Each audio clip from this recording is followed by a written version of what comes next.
Hello दोस्तों, मैं अमित कुमार। आज हम बात करने वाले हैं कक्षा 12वीं के तीसरे चैप्टर आयु के एक्सरसाइज 3.4 के क्वेश्चन नंबर 10 की। तो देखिए इसमें दोस्तों हमें ए दिया गया है, ए बराबर 3 - 1 - 4 2। ये जो एक आयु दिया गया है, हमें करना क्या है, इसका व्युत्क्रम ज्ञात करना है प्रारंभिक रूपांतरण के प्रयोग से। मतलब ए इनवर्स हमें ज्ञात करना है प्रारंभिक रूपांतरण के प्रयोग से। तो चलिए देखिए, सबसे पहले हम क्या करते हैं, इसके सॉल्यूशन के लिए ए को ए आई के रूप में लिखते हैं। तो ए बराबर ए आई के रूप में लिखने पर, ठीक है, इस मेथड को हम प्रारंभिक रूपांतरण मेथड बोलते हैं, इंग्लिश में एलिमिनेंट्री मेथड। अब देखिए यहाँ पे जिधर ए है उधर ए लिख देंगे हम, 3 - 1 - 4 2, और इस साइड ए के साथ आई है तो ए को हमें ज्यों का त्यों रखना, आई की वैल्यू डालनी। आई यहाँ पे हमारा आइडेंटिटी मैट्रिक्स है, तत्समक अवयव है, जो कि 1 0 0 1 होगा 2/2 के लिए, ठीक है, दो ऑर्डर के लिए। तो यहाँ पे 1 0 0 1।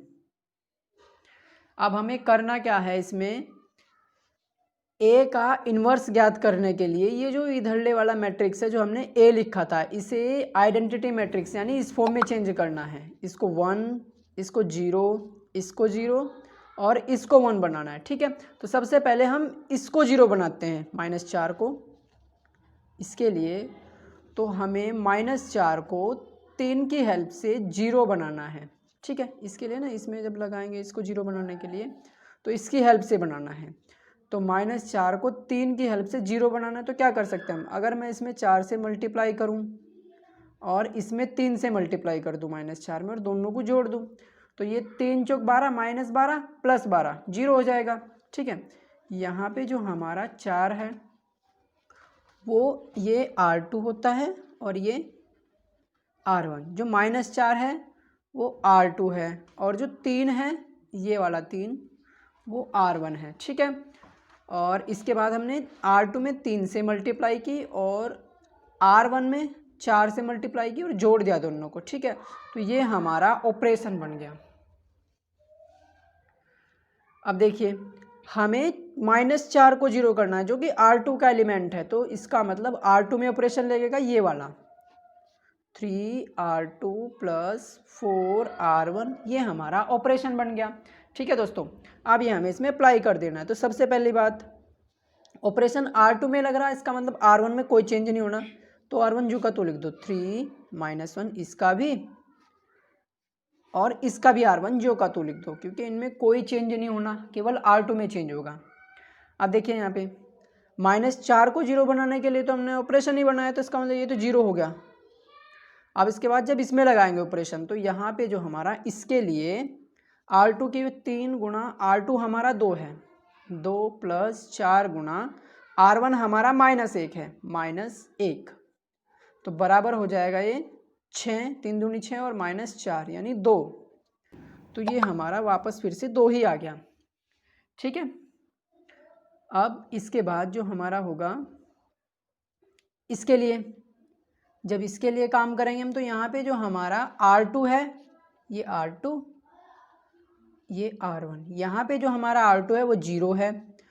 तो अगर हम यहाँ पे 3 गुणा R2 0 + R1 कितना है हमारा, R1 1 है, तो 1, मतलब ये कितना हो जाएगा, 3 गुणा 0 0 + 4 एकम 4, तो 4 हो जाएगा, ठीक है। ऐसे ही जब इसके लिए देखेंगे हम, तो देखिए R2 की वैल्यू भी यहाँ पे 1 है और R1 0 है, तो 3 गुणा 1 + 4 गुणा R1 0 है, तो यानी यहाँ पे 3 हो गया, ठीक है दोस्तों। यहाँ पे हमने 3 लिख दिया। तो ये हमारा पहला ऑपरेशन था। अब हमें क्या करना है, इसको 0 बनाना है, ये -1 है, इसको 0 बनाना है 2 की हेल्प से, -1 को 2 की हेल्प से 0 बनाना है। तो कैसे बनाएंगे, ठीक है, क्या कर सकते हैं हम, 2 से इसमें अगर मल्टीप्लाई करके इन दोनों को जोड़ दें, अगर 2 में -1 में 2 से मल्टीप्लाई करके उसे 2 में जोड़ दो तो 0 आ जाएगा, ठीक है। यहाँ पे जो R2 है, इसके लिए जो R2 है वो 2, ये जो 2 है वो R2 है, और ये जो -1 है ये R1 है। तो ये हमारा R1, हमने क्या किया, R1 में 2 से मल्टीप्लाई की, जोड़ा उन्हें, ठीक है। तो ये हमारा ऑपरेशन आ गया 2R1 प्लस R2। अब देखिए क्योंकि ये जीरो करना है हमें, ये किसका एलिमेंट है, R1 का, पहले कॉलम का है, तो सॉरी पहली रो का, पंक्ति का, तो R1 में ऑपरेशन लगा ये वाला जो हमने बनाया 2R1 प्लस R2, ठीक है। तो सिंपल, क्योंकि R1 में ऑपरेशन लग रहा तो R2 तो झोंका तो लिख देंगे इसका भी और इस साइड का भी, दोनों तरफ का लिख दिया झोंका तो। अब यहाँ पे हमें करना क्या है, जब इसमें ऑपरेशन लगाएंगे हम ये वाला, तो क्या होगा 2 गुणा R1, R1 यहाँ पे कितना है, इसके लिए 3 है, तो 2 तिया 6 प्लस R2 कितना है इसके लिए R2 0 है, तो 2 तिया 6 प्लस 0 कितना हो जाएगा, 6 हो जाएगा। तो यहाँ पे 6 लिख दिया हमने। ऐसे ही अगर इसके लिए देखें हम, तो इस -1 को 0 बनाने के लिए तो हमने ऑपरेशन ही बनाया, तो ये तो कन्फर्मली 0 लिख देंगे हम इसको, इसमें कोई प्रॉब्लम नहीं होनी। अब इसके बाद जब यहाँ पे देखेंगे हम, अगर इसके लिए काम करें तो 2 गुणा इसके लिए जो हमारा R1 है वो 1 है, तो 2 गुणा 1 प्लस R2 4 है, प्लस 4 यानी कि 2 ही कम 2 प्लस 4 यानी 6 हो गया। तो ये तो हो गया हमारा 6।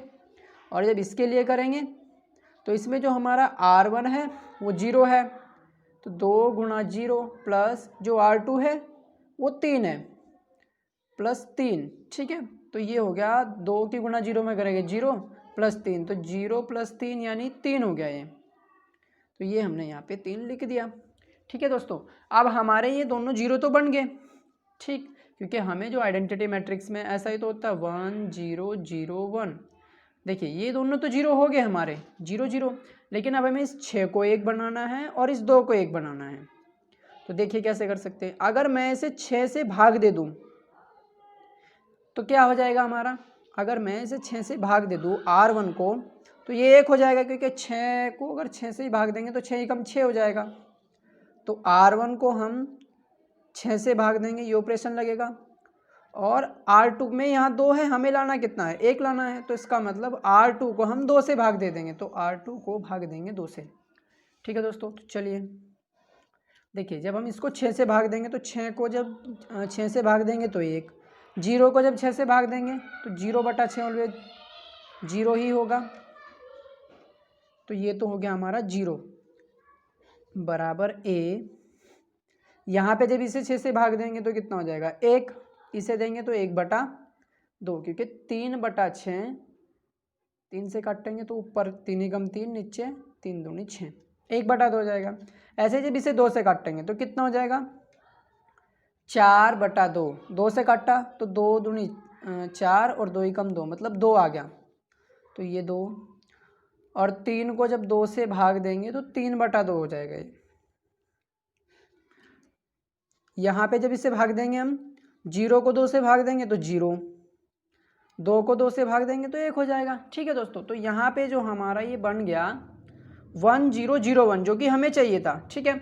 अगर हमारा A के साथ कुछ ऐसा मैट्रिक्स मल्टीप्लाई करने से, कैसा भी हो वो मैट्रिक्स मल्टीप्लाई करने से आइडेंटिटी आ रही है, आइडेंटिटी मैट्रिक्स यानी तत्सम अवयव आ जाए, तो A के साथ जो मल्टीप्लाई में लिखा हुआ मैट्रिक्स होगा वो इसका व्युत्क्रम होगा, यानी वो A इनवर्स होगा। तो यहाँ पे A के साथ ये लिखा है 1 1/2 2 3/2, यही इसका इन्वर्स हो जाएगा, ठीक है दोस्तों। अगर आपको इसमें कोई भी प्रॉब्लम हो तो आप कमेंट करके बता सकते हैं। Thank you.